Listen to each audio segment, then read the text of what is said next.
Howdy, howdy, howdy, folks. Welcome back to the Hotspur Hood. It's another edition of the Lunchtime Scoop, and there are some scoops today, I have to say. Ange linked to Man United. I would not have guessed that waking up today.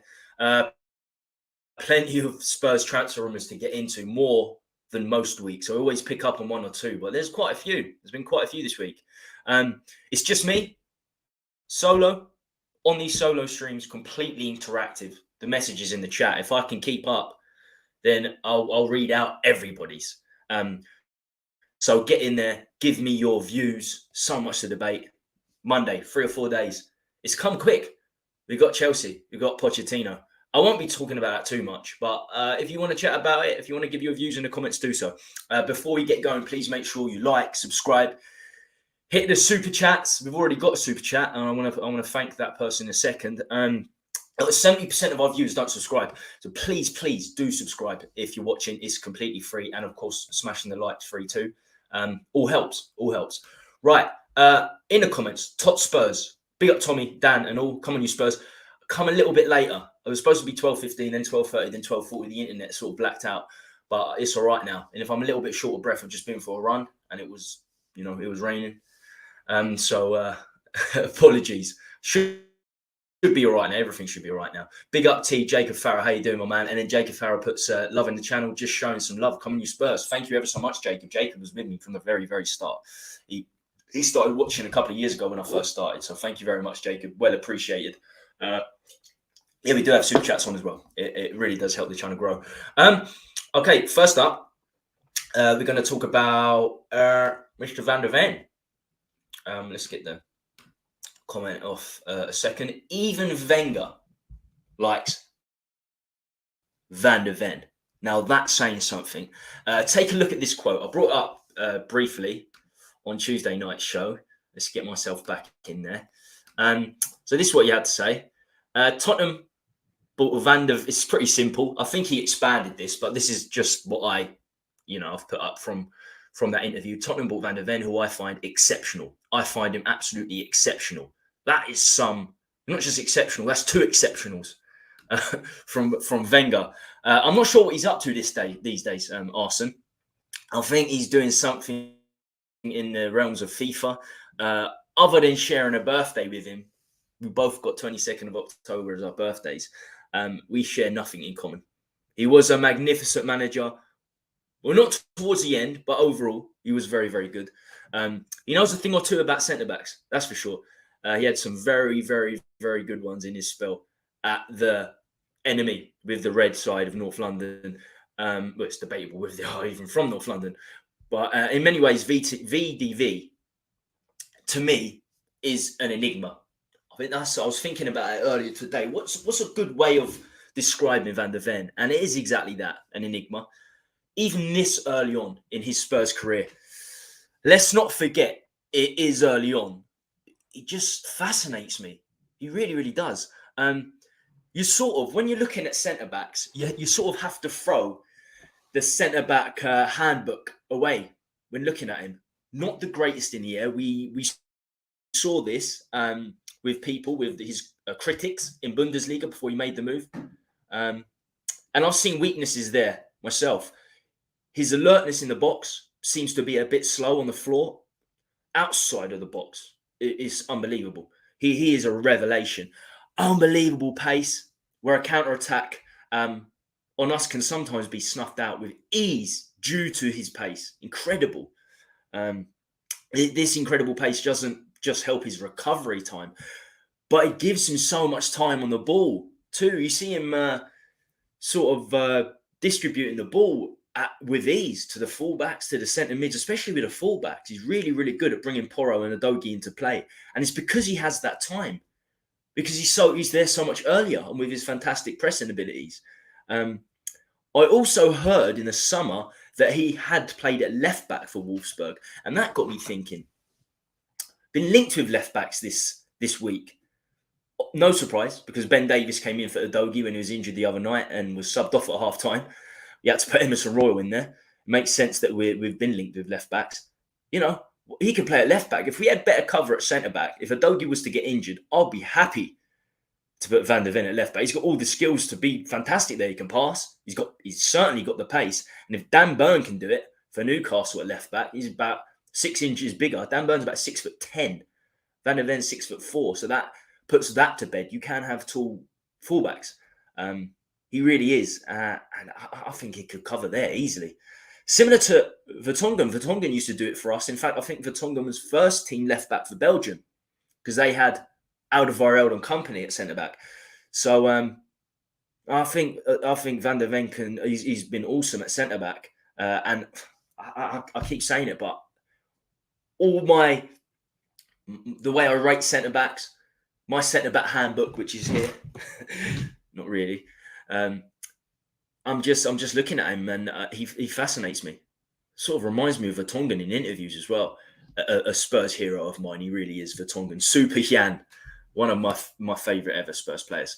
His relationship with Romero has to be mentioned as well. It started off very, very strong. Romero has taken a back seat. He's helped Van der Ven with that, I feel. Not always the main presser now, which would have seemed crazy last season. The last couple of seasons, Romero's been with us. He is the ultimate presser. He's taken a deeper role.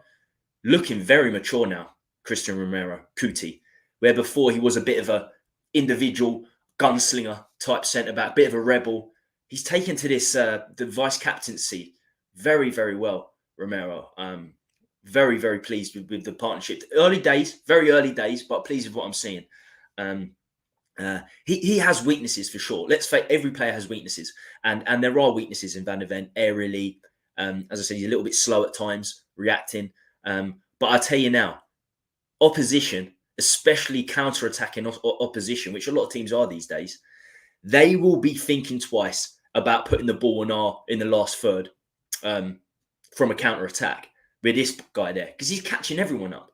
Salah, one of the quickest in the Premier League. Adama Traore, I still think he's the most explosive winger in terms of pace. And he kept up with him multiple times in the initial Fulham game in the Carabao Cup. There was one time that Adama Traore was well in front of Van der Ven, picked him up, got the ball out of play.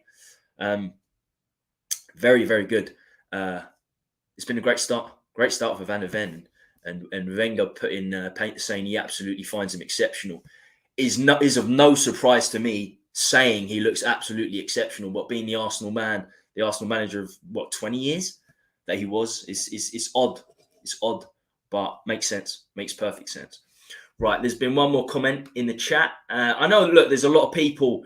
There's a lot of other people streaming at this time, so I thank you for the love being shown. I think we got 10 people watching. Please make sure you hit the like if you haven't. Danny, member of the Hotspur Hood, my man. My co-host in many ways these days. VDV has covered left back for Dutch under-21s a few times as well. And he's played. He's certainly played there for Wolfsburg too. And he's got his first Dutch cap now, I think he's got his first Dutch cap, a couple of Dutch caps for Holland. I think he came on as a sub in the games. But I tell you what, if Holland have something, which they do, They have centre-backs. They have depth in centre-backs. Botman, Van Dijk, Van der Ven, Nathan Ake, who plays week in, week out for Holland, for Man City, who won the treble last season. He's got a lot of critiques, Ake, but Pep likes him, and Pep is the best in the world at what he does. So there's strength and depth in the Dutch national team. Botman is someone else we should have signed. He really is someone we should have signed back in the day. Shoulda, woulda, coulda. Tot Spurs, yes, Tommy, very much Jan vibes about VDV. Defo is a great buy for us. We need some quality cover for both centre-backs now. One player who can cover both would be good in January. Tosin, maybe. I don't know about Tosin's contract situation, because I heard in the summer he only had 1 year left. That might be wrong. It might be 2 years left. But he's doing very well at Fulham. I think he's been injured. He's been injured this season quite a lot. But he was a name.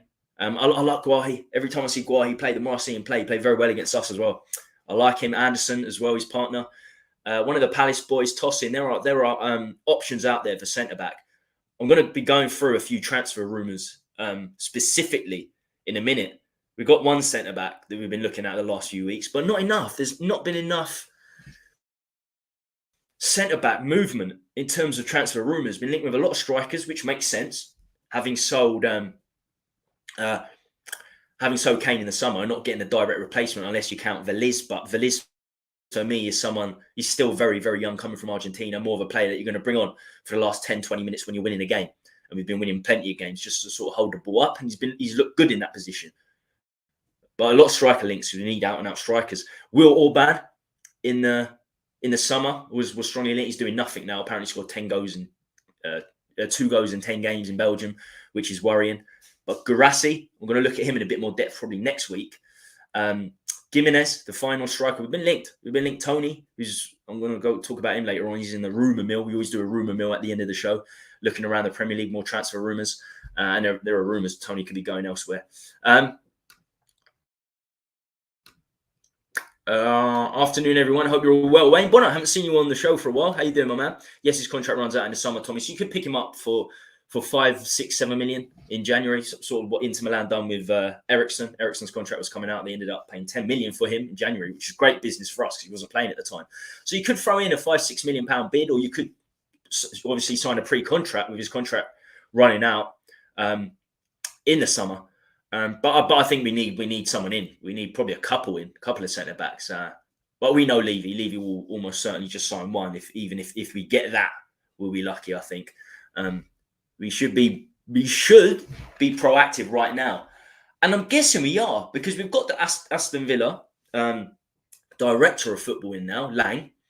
We've got his chief scout that he had at Villa in now. The McKennie guy came in. He's worked with Spurs before, so I'm guessing getting them at this stage of the season, there's proactivity looking at January. They'll probably choose players from their shortlist at Villa. They've done okay at Villa, Lang and McKenna. They didn't choose. Let's get this straight though. Let's be honest. They didn't choose to come to Spurs and reject Villa. Villa had Monchi take over, the legendary director of football at Sevilla and Rome. He's brought in so many great players, and then obviously Villa. Lang was surplus to requirements, and now he's brought McKennie with him. But they've signed some very good players together at Villa. So hopefully, fingers crossed, we're looking at centre-backs more than anything. The main priority in January window has to be the defence and then a striker. Absolutely. Centre-back, Wayne. First up, centre-back. I would like to see us go for Santiago Gimenez as a goal scorer in Jan 2. I don't want a lot. With the change, we have left, get Aktarakoglu for our left wing. 2. You don't want much, but we should be proactive. We should be. Why not sign 2 or 3 if we're in the title race? Absolutely, it's a fundamental and a given that we do that. It's not a given for Daniel Levy. Past evidence suggests this. Not one window, 2 windows, 3 windows, 46 transfer windows. Daniel Levy's been here 23 years, 46 transfer windows. I think this January make it 47.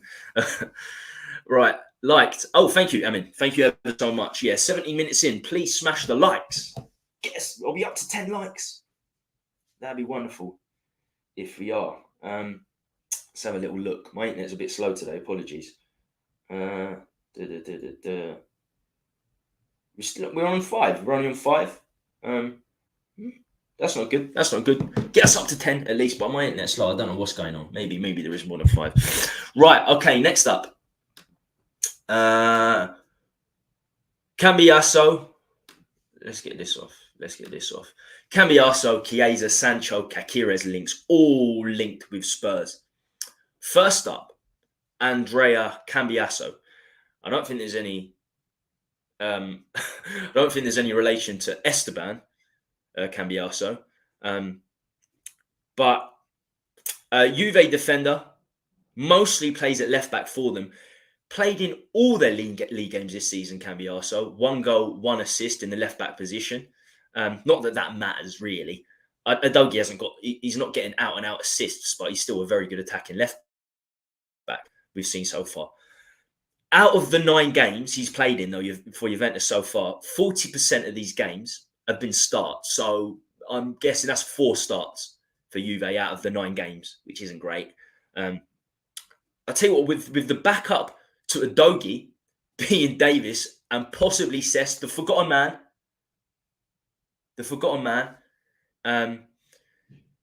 If he, them 2 are not good enough. Those 2 are certainly not good enough. But I guess this is why the rumours re-emerging, because what happened the other night.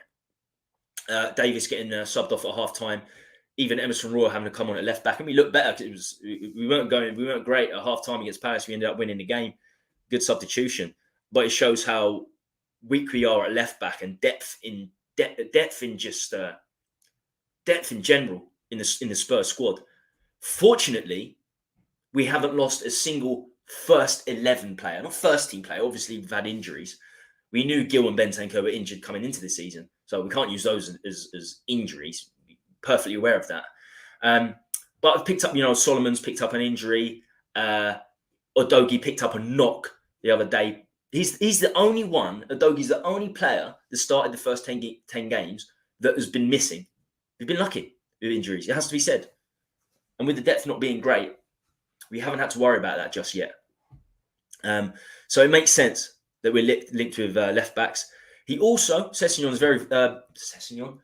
Cambiasso is very versatile. Very versatile. Can play right back. Can play left mid. Played there for Juventus. And I'll tell you what. Emerson Royal was linked with Juventus last January. Can we do something there? Maybe Cambiasso can be back up to Udogie and Porro on the right. And even left mid. Because we're struggling for wingers right now. Getting injuries all the time. Of course, Perisic was an injury I missed. He's out for the season. His Spurs career is done, isn't it? At 34 years old, he won't be coming back. So I like him. I like the sound of Cambiasso. Throw in Emerson Royal. And a straight swap would be wonderful. So he's rated at £10 million, or 10 million euros, Cambiasso on transfermarket.com. He was signed from Genoa for 8 million euros last July. So he's only been at Juventus just over a year. Like Romero. Romero was signed by Juve from Genoa. So that's good. That's good to see. I'll tell you what, he's never played for Italy, Cambiasso. I think he got called up in the last, on international duty in the last international break. But he has had 8 games for Italy under 21s. If we did sign him and he did come in for Udogie back up, then we'd have the same left backs possibly competing for Italy as we do at Spurs, which would be interesting. Which would be very interesting indeed. It'd be similar to what happened with Walker and Trippier at right back. Walker and Trippier vying for that right back spot at England and Spurs. Both fantastic. Both regrets. I was reading something actually yesterday night about one of the biggest regrets Lee had was selling Walker. One of the biggest regrets he should also have was selling Trippier for like £20 million. Stupidity. The decisions we've made at right back since before Porro, I think Porro's a good signing. Defensively, not great, but I think he can improve, and he's shown he can improve defensively. He's outstanding going forward. But before that, selling Walker Peters, we probably should never have sold him. He's versatile as well to play left back, and he's homegrown Spurs. Emerson Royal, horrible. Matt Doherty, who we had to let go, selling Trippier. It's been a nightmare at right back. It really, if there's one position we've messed up more than ever, it's since Kyle Walker left at right back. So, Chiesa now. Federico Chiesa. He's the fun now of today's show. So I want to get into him and go a fair amount of in-depth with Chiesa. Chiesa is a recent link for us. Andre Cambiasso has been linked a long time. In the summer, he was linked. But Chiesa is relatively low room linking us with him. So Juve, again, and Italy international, played 40 times for Italy at 26 years old. For a winger, that's good going. Another one like Vlahovic and Amrabat, who done great things at Fiorentina before moving to bigger clubs, because he was a Fiorentina boy for quite a while, Chiesa. Now, this story I seen last night from Team Talk, and there are a few other stories, similar stories from other sites. Newcastle and Tottenham, this is the rumour. Newcastle and Tottenham have been handed a blow in their pursuit of Juventus star Federico Chiesa. Chiesa is heading for crunch talks over his future that would determine the true potential of a transfer to the Premier League. Newcastle and Spurs have both been linked with the Juventus forward recently, while Liverpool hold a long-standing interest in him. I remember Liverpool's links with him a few years back, so they're sort of looking at him again, apparently.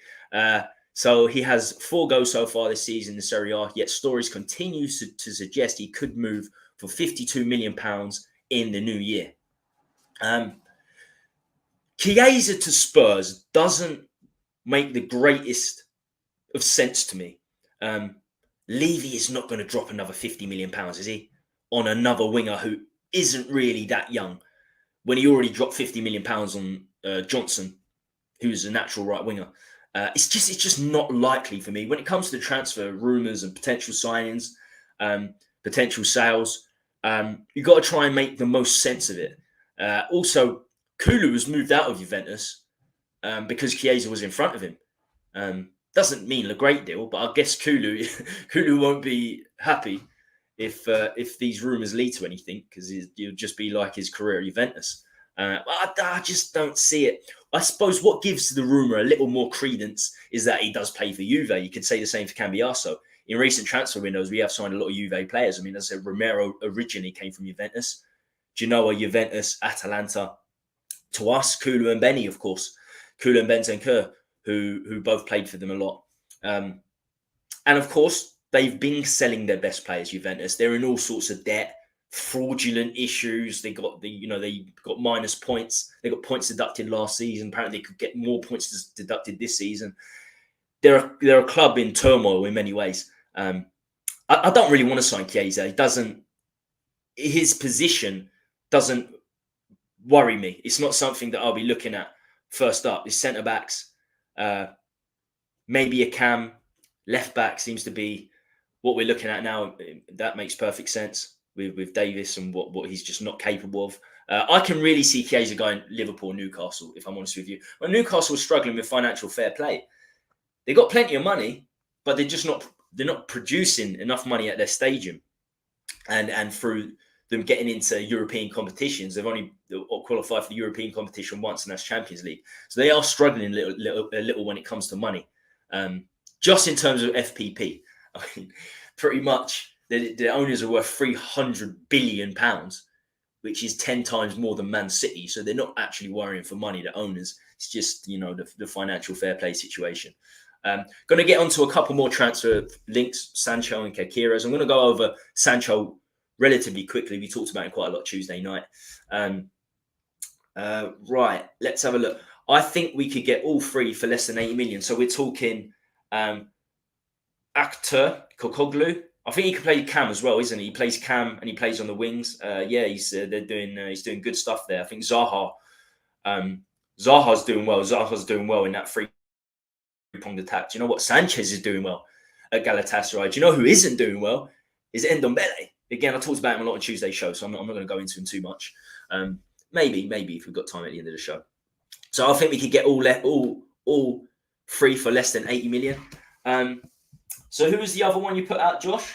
So Gimenez, Kokoglu, and a toss-in maybe. I think you're looking above 80 million, to be honest with you. I think Gimenez is smashing it for Feyenoord this season. He scored a fair few goals last season. They won Eredivisie and they won the Europa League. So he was very good last season. But this season, his goal ratio, I think he scored like 12 goals already. Something crazy like that. I was looking at him in depth in the previous show. So for me, he's got years left on his contract. He's going to cost 50 million minimum, 40, 50 million minimum. And then you're going to get Actor Koglu. He's looking at 30, 40. I think if you're going to get tossing and that, 90 million, 100 million, I'd say. Is he going to drop? Is Levy going to drop that in January? You're going to drop 100 million pounds? I don't know. I really, really don't know. I'm not sure he will. I'm really not sure we will. 13 likes, mate. Oh, 13 likes. Something wrong. Definitely something wrong with my internet then. It's just, it's not going well. But as I said earlier, every like really, really does make a difference. Top Spurs, are you the youngster? Are you Josh? Are you the young? There's a lot of Joshes in the Spurs community. Are you young Josh? Because me and Dan, who sort of do a lot on the show, talking about getting some youngsters in for a regular show. Not me hosting, just one of the youngsters hosting. I think it's good to see, that young Harry. Oh right, okay, you're not. Oh, okay, I think he's got a YouTube channel. I think he's got Top Spurs is the same as a YouTube channel. So I'm barking up the wrong tree. Crack. I think I've seen you on a few times. Andres Esteban's son, obviously. Play for different national teams. Did they look? I'm trying to see if they look alike. Let's have a look. I know obviously Federico Chiesa. This guy is Enrico Chiesa's son, which is ironic because we're putting the first two up. Let's have a look. I haven't seen the link myself. It would make a lot of sense. Let's face it. Cambiasso's son. He didn't long retire either, did he? I don't think he is. Let's see. Andrea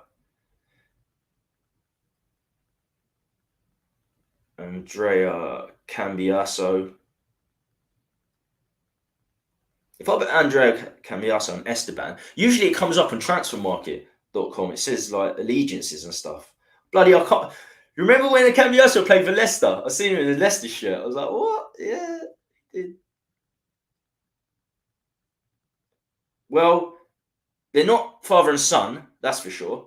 But they're saying there could be some common lineage that no one knows of. But they're definitely not father and son or uncle. But they both came through at Genoa as well. Esteban originally came through Genoa, and we know that Argentinian and Italian fans, Argentine and Italian fans are obviously very highly linked. I mean, 70% of Argentina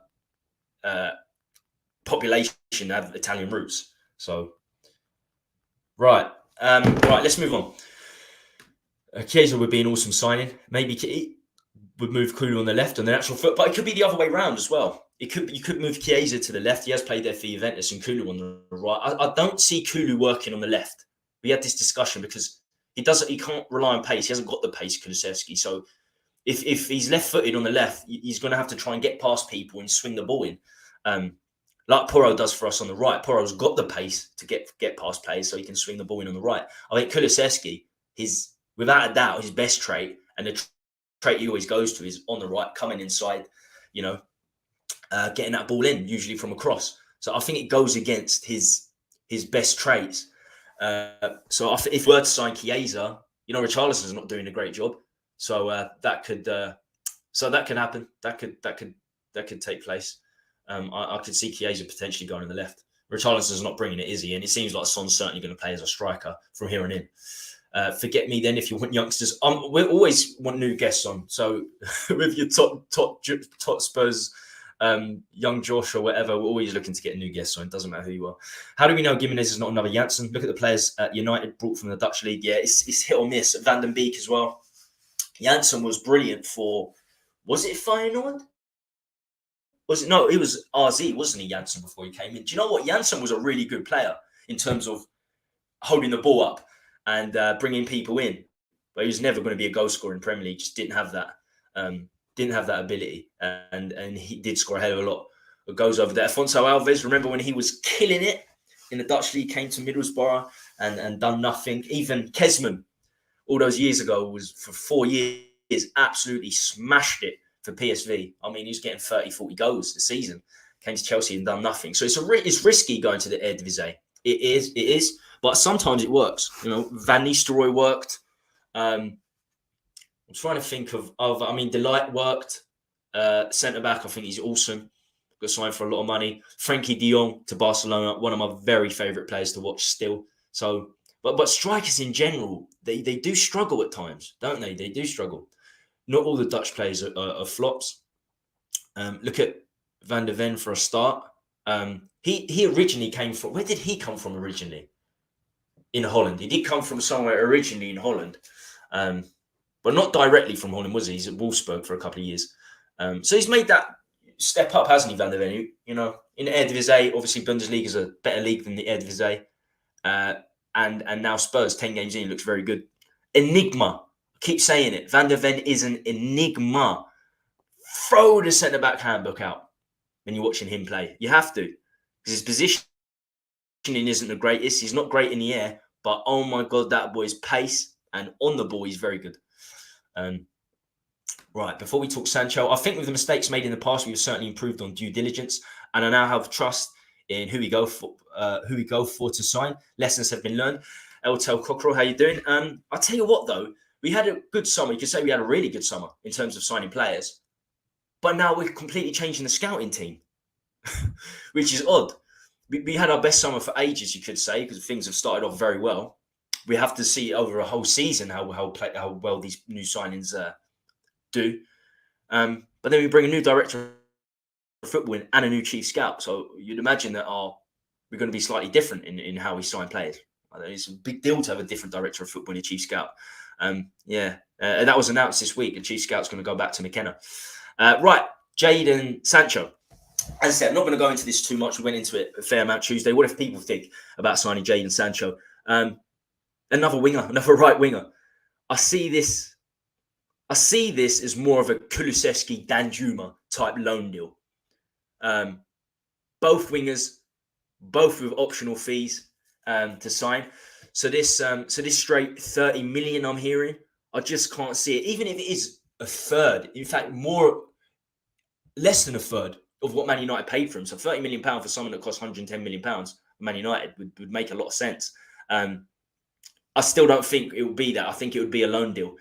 Danjuma was a horrible signing last season, completely unneeded. That's not with hindsight. At the time, mid-January, you're thinking, why? What are we doing with this guy? We've got Son on the left. We've got Richarlison playing on the left, Kane up front. We don't need him. It was a waste. I think there was an optional fee of £27 million for Danjuma. Kulusevski, similar. He worked out very, very well. I'm still a big fan of Kulusevski. So I think the only way we're going to sign a right winger would be on a loan deal or for something like £10 million. I don't think Levy would pay over £10 million. And it would be down to Richie's form. Possibly Kulusevski could get an injury. If Kulusevski or Brennan Johnson get a long-term injury, and you've got to think about Brennan Johnson, you know? You keep forgetting about Brennan Johnson. He's signed for £50 million. So I think down the line, Ange will lose patience with Richarlison, and then we'll see Kulusevski on the right and Brennan Johnson on the left. So are you going to drop another £50 million, £30 million on Sancho, £50 million on Chiesa? Right wing, I just don't see it at the moment. And then he won't take a lot of settling. He's coming from up north. He's English. But his attitude is one of the reasons we're hearing Ten Hag isn't a fan. If this is the reason, then I'm sure Ange will not want him in anyway. But will Levy support Ange in January? That's a big question. We're still 2 months away. We're still 2 months, 10 games away from January. But, everyone's talking about we have to support Ange now. We absolutely have to. I'm not convinced we will, I have to say. I've been burnt by Levy too often in the past. And finally with Sancho, his talent and ability is there. He's shown it at a big club. Dortmund are a big club. The 100 million talent. Bellingham and Haaland proved this. Sancho was seen as this similar ability. Obviously, Bellingham and Haaland have hit the ground running. Not so much Sancho. He shouldn't be our priority as much of a good player he is. I won't be moving for him at this point unless, say, Johnson and Kulu got injured and on a loan deal. Finally, Sebastian Caceres in Mexico from Club America. We've not been linked with too many centre-backs, which worries me. We talk about who we need and who we don't need. I think all Spurs fans can agree that we need more centre-backs. No first-team players, actual first 11 players, been injured other than Udogie against Palace. But if Romero or VDV were to get injured, the backup is just not there. I'm hearing Arnold Davies could potentially play at left centre-back. I'm hearing, Ashley Phillips, who can't get into the to the Spurs under-21 team, could come in. I think there's more chance that Dorrington and who's the other guy, Leons Foster, will come in from under-21s than Phillips. I think there's much more choice because they're playing week in, week out for the Spurs under-21s. And then you've got Dyer. You've got Dyer and Spurs under-21s. If you're going to be in a title race, it needs to be more. There needs to be more. And Davis potentially coming in a two centre-back system would be a nightmare. An absolute nightmare. So we've been linked with him for a while. We're looking at him in January, 24 years old, plays as a centre-back in Mexico for Club America, of course. Just 5'11".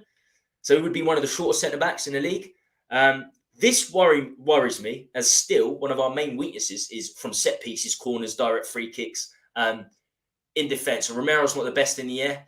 Van der Ven, well documented from his Bundesliga days that he wasn't the best in the air. And they both still look a bit dodgy there. It's not their best strengths. That's for sure. Even at 6'4", I don't think that's one of Van der Ven's strengths. So a 5'11" centre back, not really what I want to see. But he's performing really well in Mexico, performing really well at Uruguay, with Uruguay under Marcelo Bielsa, who knows a thing or two about football, and he knows a thing or two about a pressing system, Bielsa. Pochettino looks at Bielsa like his father in football, and he took a lot from Bielsa's management. Pochettino, and we know Pochettino likes a high press system. So he's playing in a system at Uruguay that is similar to ours. It wouldn't be too expensive, Caceres. His contract is up in December 2024, and it's December because obviously the schedules in North and South America are different. They play at different times. So their pre-season's taking place soon.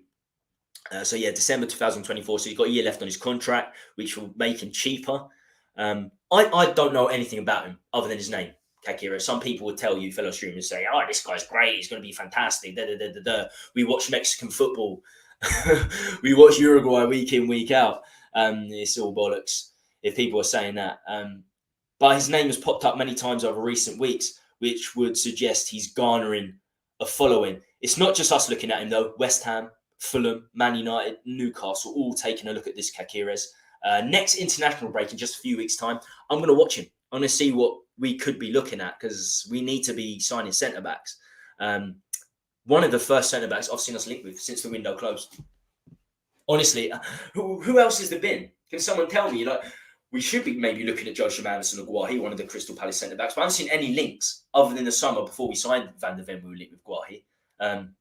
Very, very few links, mostly attacking players, mostly wingers. I mean, Sancho and Chiesa, just not two priority players. Just because we're linked with him doesn't mean it's true, but it often is. It often is. That's the suggestion of where Levy and his crew them are looking. Now, let's get in the chat. See what people are saying before we get to our next topic. Don't forget to smash a like either. If we can get up to 20 likes on this show today, it would be fantastic. I know there's a lot of competition. People streaming, fellow streamers on here streaming all day long. So I thank you very much for watching today's show. I think we're on 18 likes. Get us up to 20. It'd be marvellous if you could do that.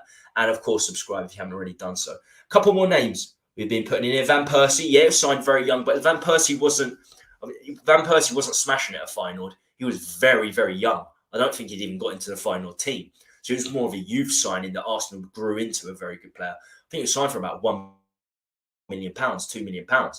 So he wasn't smashing it at Feyenoord. He was like 18 or something. And it was a risk that paid off. Bergkamp, but there's certainly players that have come from Holland and done very well. Bergkamp, Davids, Van der Sar, Jaap Stam, Virgil van Dijk, just to name a few. Where did Jaap Stam come from? Did he come directly from Holland? He did, didn't he? And what a player he was. Virgil van Dijk, he obviously went to Celtic, then Southampton, then Liverpool. Bergkamp, originally in Holland, then Inter Milan, Arsenal. So I think what we're saying is it would be nice to get players more experienced in other leagues first. If you get players that have done well in other leagues first, then they come to Spurs, there's much more chance of them doing well. Directly from the Eredivisie, it's a lot rarer for players to come in and do well. It just is, I believe. But there have been recent ones. I rate Frankie de Jong highly, Delight highly. Van der Beek didn't work, which surprised me. Vincent Janssen for us. Directly from Eredivisie, it's very, very 50-50. Van der Sar, of course, Van der Sar played for Juventus for many, many years. Davids played for Juventus for many, many years. Jaap Stam, where was he signed? Was he signed from PSV, Jaap Stam? That interests me because I'm a big, big fan of Jaap Stam. I've read his book. But I really can't remember. I think he was signed from PSV. Let's see it. Ferguson, a player that he absolutely really does reject, letting go. Yeah, he was signed from PSV. Same with Van Nistelrooy. Van Nistelrooy was a fantastic signing. Ferguson said the biggest error he made in his managerial career was probably letting Jaap Stam go. And you can see why. What player he was. Those players from the past were built a bit differently compared to the Van den Beeks, Janssens, etc. Forget Sanchez. We signed Sanchez directly from there. Oh, but Vertonghen. We signed Vertonghen from there, who worked out very well. Straight from Ajax. Forget Sancho, you still have Spence out on loan, who was also supposedly has a questionable attitude. It was well documented. Ndombele, not going to go into him too much, but yeah, I mean, and always coaches from youth level said that he was released by multiple clubs. His attitude was a big problem, but we still went ahead and signed him for £60 million.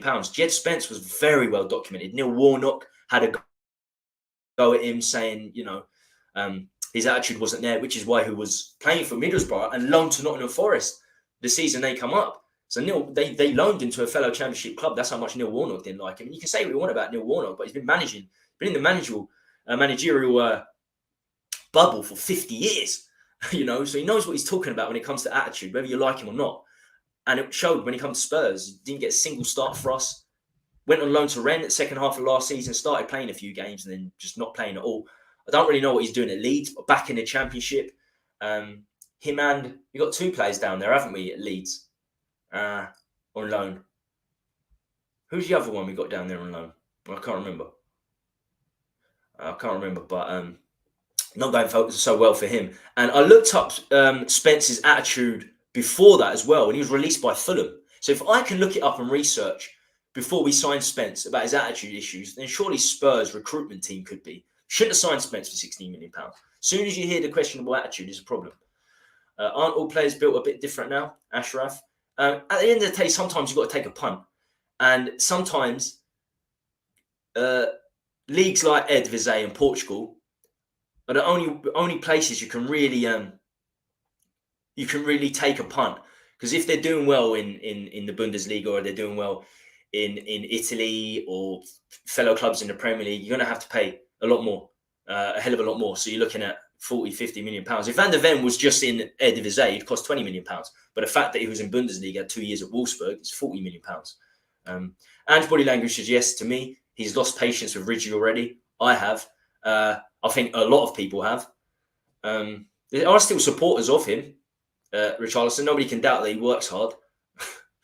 But I think that's it. I think that's where his strengths start and end in many ways.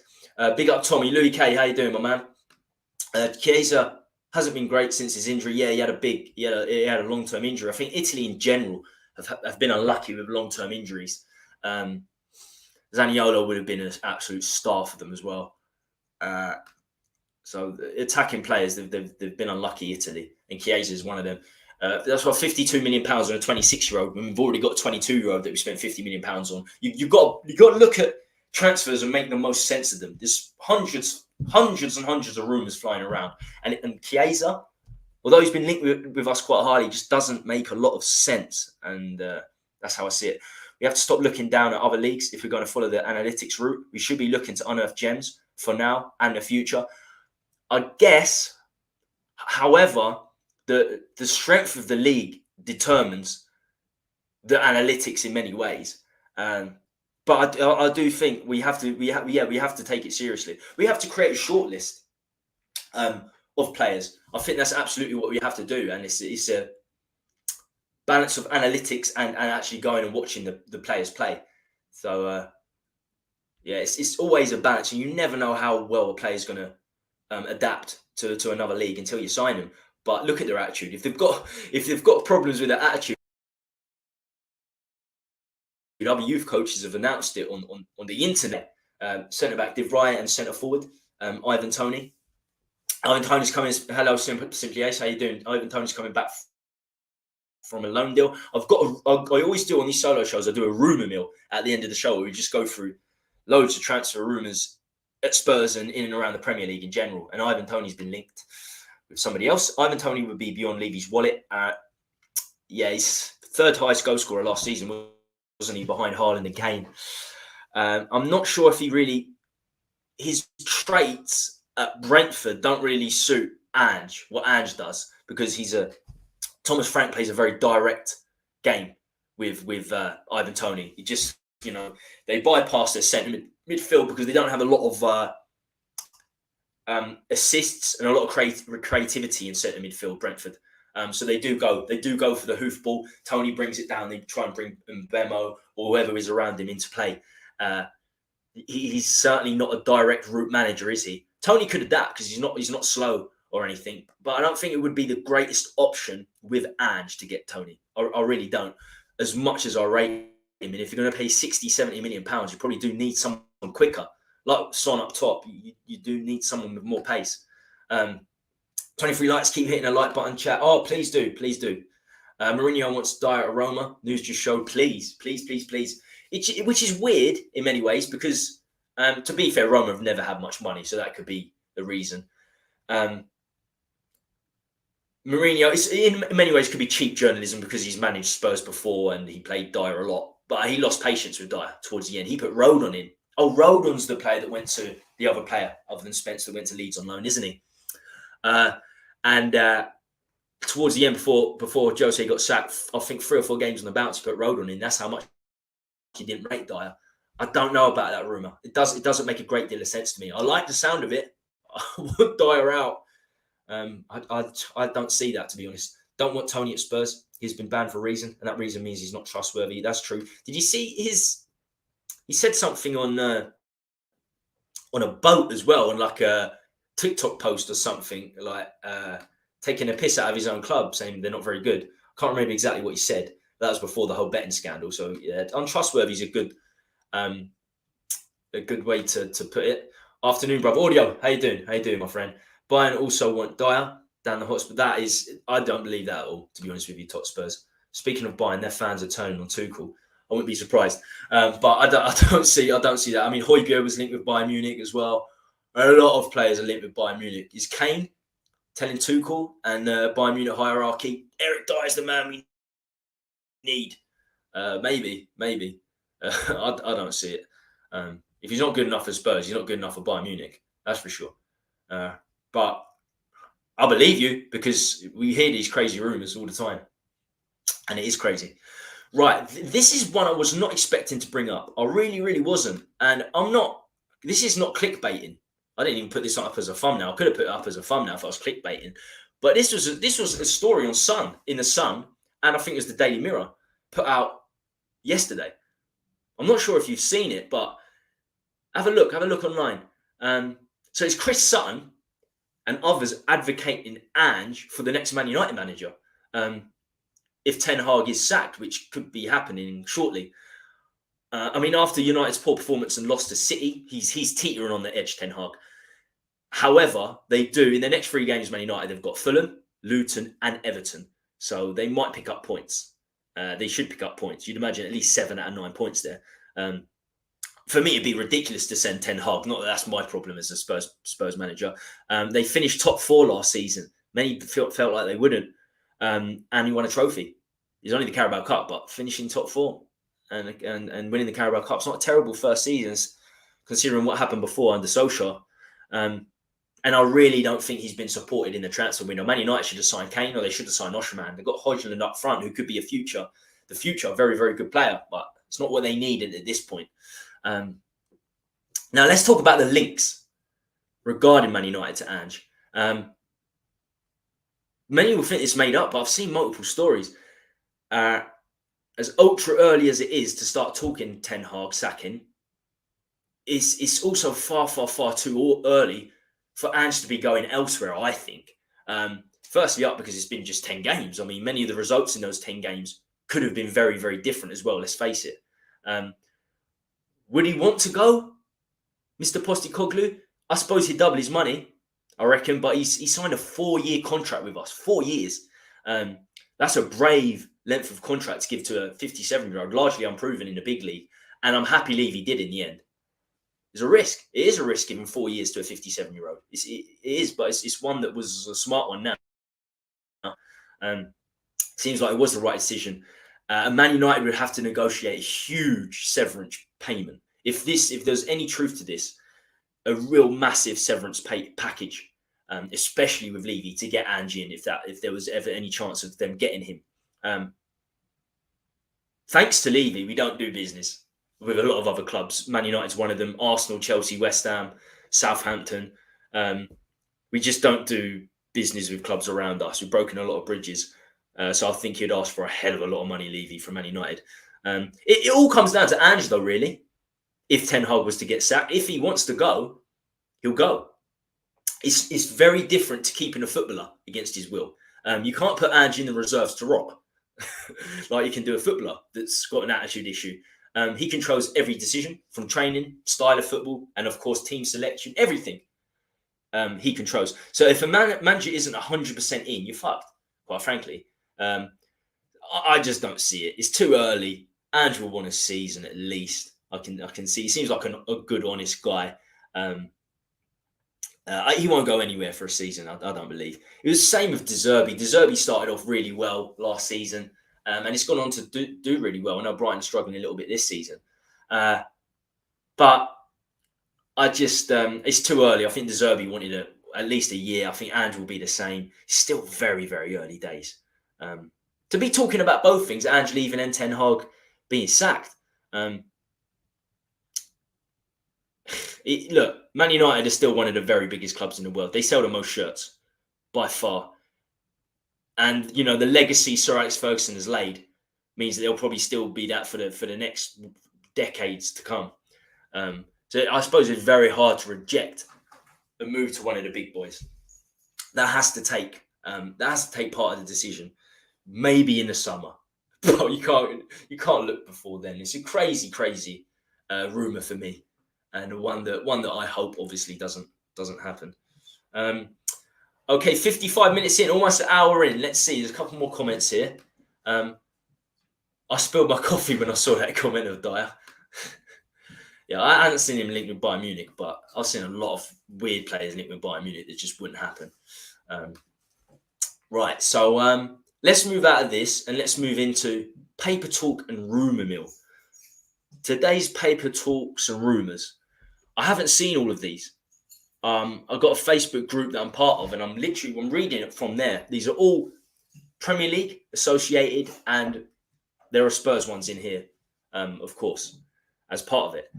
So, Brentford are willing to sell 27-year-old England striker Ivan Toney for £80 million in January. 80 million? I think he's 27, 28. I think he's only 2 years younger than Kane. That's the Evening Standard reporting that. So I will give you the source for each of these rumours. So you know it's not just me. 80 million. I think he's 28. So he's 27 now. I think he's 28. By next season, he'll be 28, which is it's a lot of money, isn't it? Man United are considering a move for Chelsea's 24-year-old English defender, Trevor Chalobah, who has been told he is not part of Mauricio Pochettino's plans. That's Team Talk reporting that. Man United, they signed Mount off them for £50 million. I don't think they should be going back to Chelsea to sign more players, because that has not worked out, has it? That's another reason Man United had a shocking transfer window. 50 million on Mason Mount. I can't get anywhere near the first team. Okay, Liverpool are monitoring Ajax's 20-year-old Netherlands defender, Devine Rensch, but could face competition from Arsenal. That's Football Insider. As a centre-back, Liverpool really do need a centre-back because they're playing Matip every week. Liverpool fans gone in for a defensive mid and a centre-back. I'm sure they'll sign at least one of those players in January. Newcastle United have initiated talks with Santos about signing 20-year-old Brazilian striker Marcos Leonardo, who is valued at £25 million in January. That's from, in capitals, UOL in Portuguese. That's the source there. I think the next generation of Brazil players are going to be very, very good. It seems like they've got a whole collaboration of youngsters coming through at the same time. Marcos Leonardo being one of them, because the current Brazil team's not great, is it? If you've got to start Richarlison up top, week in, week out on the international break, things aren't going well. But I think the next generation looks good, and he's one of those players. Wolves, West Ham and Leeds are competing for Fluminense 26-year-old Colombian winger Johan Arias. Team Talk again, reporting that.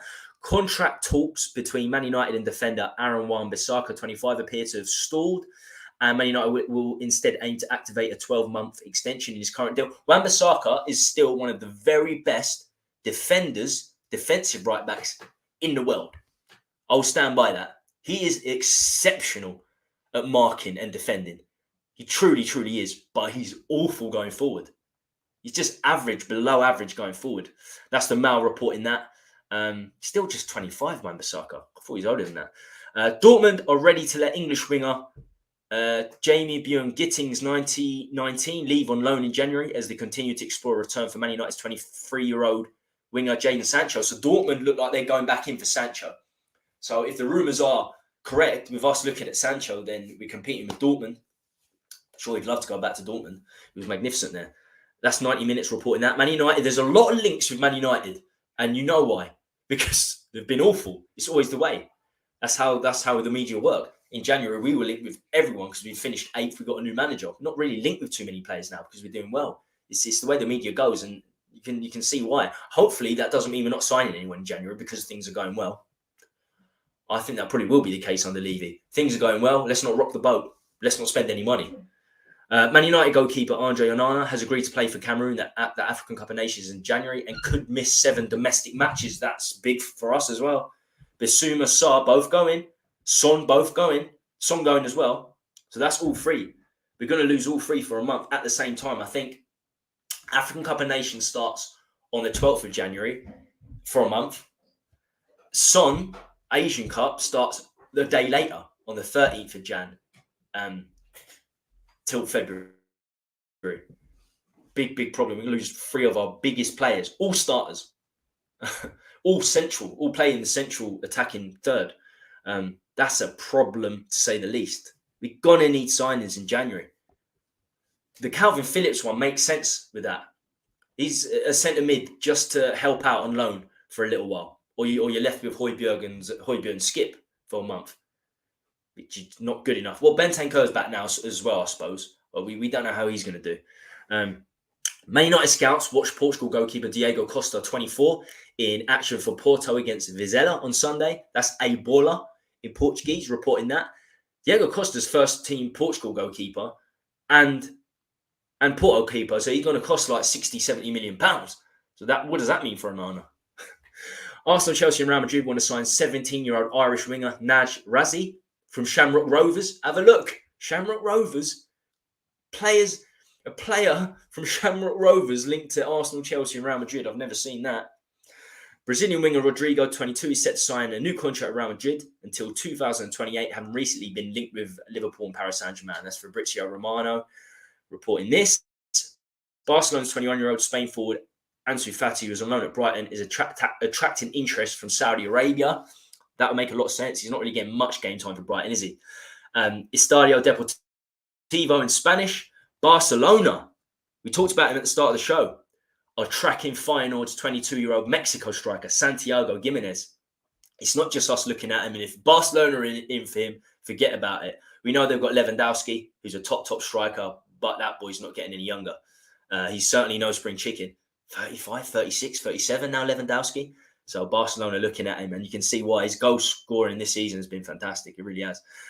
Everton, Roma and Lazio want 19-year-old Italy winger Wilfried Gnonto, who attempted to force a move away from Leeds in the summer. Yeah, one of Leeds' very good players they have left.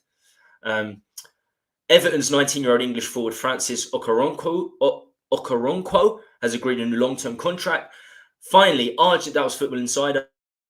Finally, Argentina striker Lautaro Martinez, who I absolutely love, is happy at Inter Milan despite being linked with Real Madrid. That's Sky Sports. I love Lautaro Martinez. I wanted him at Spurs.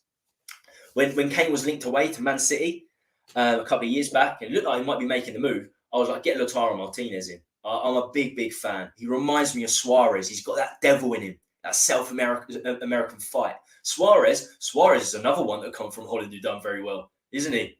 From Ajax. Very well, Suarez. So it is hit or miss in Holland. But I'd love Lautaro Martinez. The fact that he could be on his way to Real Madrid is saying something. But I'm sure Mbappe is going to go to Real Madrid this next summer. They could have an unbelievable attack. Real Madrid. I mean, Eder Militao, another young centre-back, right-back. They can build their defence around him. Vinicius, Bellingham, Mbappe. Wow. They got some big players in Real Madrid again. I think they could be a force. And Barcelona are coming back as well. I think that debt's subsiding for Real Madrid and Barcelona. Their debt's subsiding. I expect La Liga to be big once again. Not a league I love. It's never been a league I love. I'm more about Serie A. But there it is. I want to look at. We look at Gnonto at Leeds. We looked at Gnonto at Leeds. I want to see how Rodon and Spencer faring at Leeds, actually. Well, let's see. Where are Leeds in the table? Let's see how they're doing. I think they've been a bit hit or miss. Oh, no, they're doing very well. They're third. Leicester are top. I mean, the teams that got relegated this season in the Premier League were very good teams. And the teams that went up were poor ones. Luton, Sheffield United. So before the season started, I said the difference between the top teams and the bottom teams, the points, is going to be huge. And it's already been the case, hasn't it? We lost Leicester, Southampton, Leeds. They're all in the top 4. They'll be coming back. Leicester are 5 points clear. Winks is looking very good for Leicester. So I want to see how they're doing. Let's look at their last few fixtures, see if they've been playing. Maybe not. It could be injuries or something like that. It's actually Leeds, Leicester. Leeds and Leicester playing tomorrow, I think. It should be a big game. Leeds, Leicester tomorrow at 8 p.m. That's going to be a big game in the Championship. I love the Championship. I really do. Right, so they beat Huddersfield 4-1 on the weekend. Rodon started. Nonto was on the bench. Spence didn't start. Has he been injured? They had Shackleton at right back. Has he been injured? I don't know. Let's look before that. Against Stoke. No.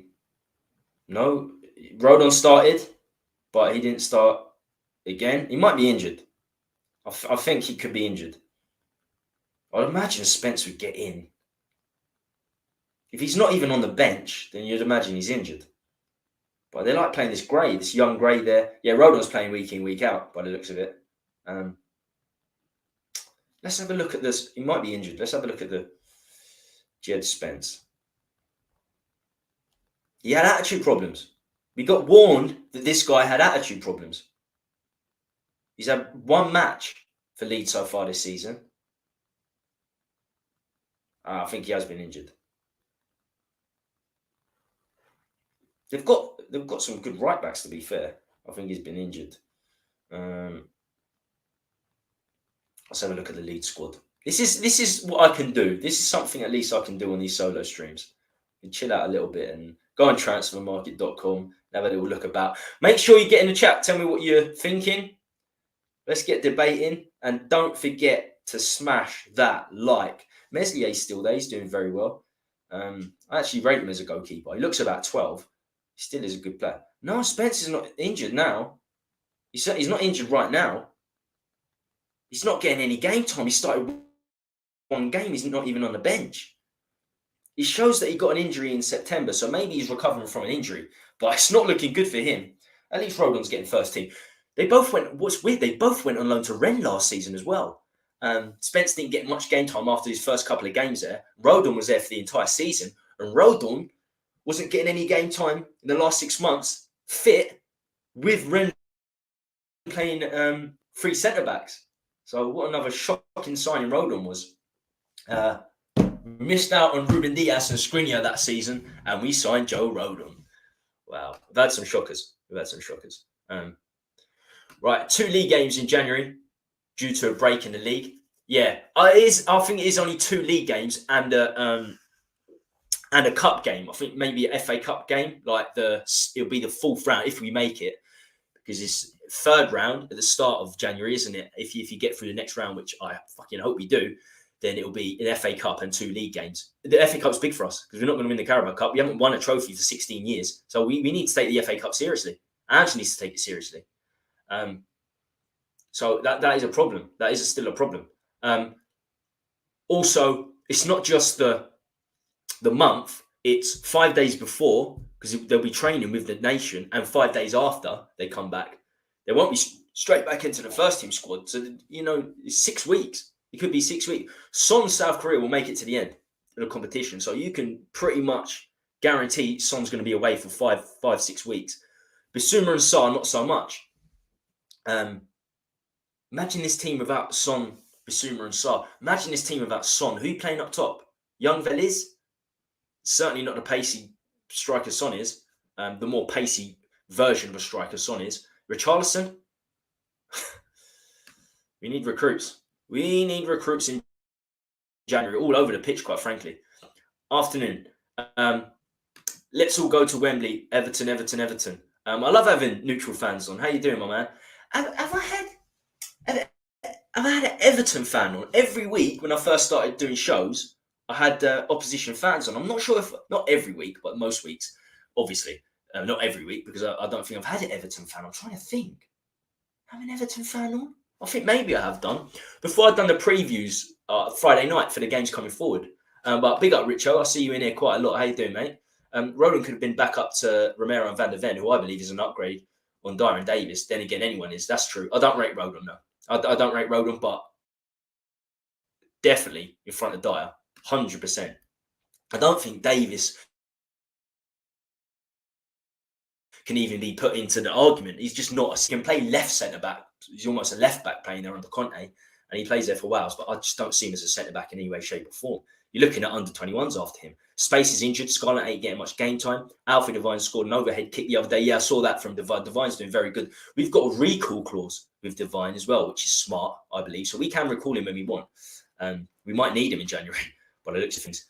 Trying to win a trophy with the Val. Good luck to that lad. I thought he was going to get a championship club, but he's gone there and done very well. Hopefully he's don't come up because we have Harrison on loan. We could get him less than. Yeah, he's doing very well there, isn't he, Harrison? He's doing extremely well there. Alfie might be the next player to come back with a winner's medal. Yeah, even in Ndombele came back with a winner's medal. Even Golini, who didn't come back, got a medal. He was back up to Napoli, wasn't he? He was a backup keeper there. And Ndombele was sort of backup for Napoli. So many players have left Spurs and won medals. It's insane. I think it's over 105 trophies now. And players that have left Spurs have. To be fair, Carl Walker's probably got about 20 of them on his own at Man City. Still, it's smart that we've got a recall loan. We've got recall loan there. Right. Wow. I've just got a message. I might be going to Chelsea game. Oh, I think I'm going to be going to the Chelsea game. Hallelujah. Someone's found me a ticket. Beautiful, beautiful. And I'm not ending the stream simply because of that. That is the end of today's show. We've talked about everything we needed to. All my notes I've put up here. So thanks for watching. Next show will probably be Saturday lunchtime with the Aussie boys. Sunday night, we'll do Spurs Uncensored. That's with me, usually Dan and a few guests. So make sure you subscribe to the channel. Get that notification bell on. That way you're notified of all future content. We've got loads happening on the show. And of course, as I said, thanks for watching. Thanks for watching today. Please, before we go, make sure you like. It is free. We're on the road to 3K subscribers. Yeah, it makes all the difference in the world. Peace out, everyone. And come on, you Spurs.